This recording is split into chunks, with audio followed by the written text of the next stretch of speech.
Welcome back. Of course, the federal government introducing some new restrictions and not flying to sunny destinations coming from Canada. That is affecting Sunwing, definitely. Let's bring in Mike Apple with the help that they need right now because they rely on these sunny destination hotspots. Good morning, Mike. Yeah, they sure do, Melanie. And the company is getting a handout or a credit line, a backstop, we'll call it, from the federal government. So is this the start of more financial assistance coming to the airline industry, which so far has been there for these companies when they're laying off people through the Canada Emergency Benefit Program and other work, individual employees. In this case, we're talking about the business itself, where they are looking at potentially borrowing a whole bunch of money in the near term through the large employer assistance program.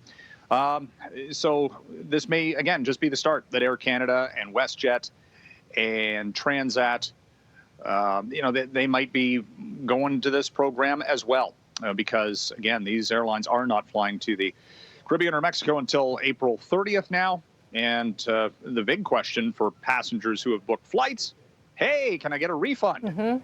And that is the big frustration that the airlines are still hanging on to this cash, maybe offering some vouchers. But that's been the biggest problem for people who have been just waiting for any type of cash back from these companies, which have been holding on to their money for, 10 months now in some cases. Yeah, we had someone call in yesterday saying exact same thing. They booked for March break and they held it and then still sitting here waiting for that refund. So we'll watch that. Okay, say this 3 times fast. Reddit, rally, reversal. Go.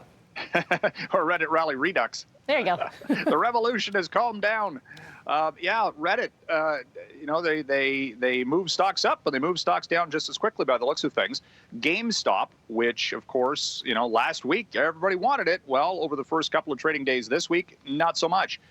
Share price down 30% yesterday, down 23% or thereabouts in early trade this morning. It is indicated to start at $172. Its peak was $483. So, do you sell if you're still holding, or do you buy some more, or what do you do? This is the big question now, because again, this was based on the the chat rooms, not so much fundamentals of this company, and it's going to be very interesting because a lot of people in this trade are new to the market and might, they're going to be raising a lot of questions about how quickly they got in and whether or not they're still maybe left holding the bag. Absolutely. Okay, lastly for you, Elon Musk, where'd he go? Where's he going? He's Don't know. He's still on Twitter. He's just not going to be tweeting for a while, he says. Okay. That's what he claims. I just went to taking a break from Twitter for a while is a cryptic tweet from Elon Musk, who actually most recently has been, championing Bitcoin and GameStop and some of these other high flyers. The big news, though, about Musk and SpaceX, this orbital flight later this year involving 4 civilians, they're paying millions of dollars to go to outer space. That's going to be kind of interesting. I don't know if the break from Twitter has anything to do with that, but we'll see what the world's most valuable individual has to say on social media. What a life. So wild. All right, Mike, appreciate your time. 6:15 is it right now. See you tomorrow.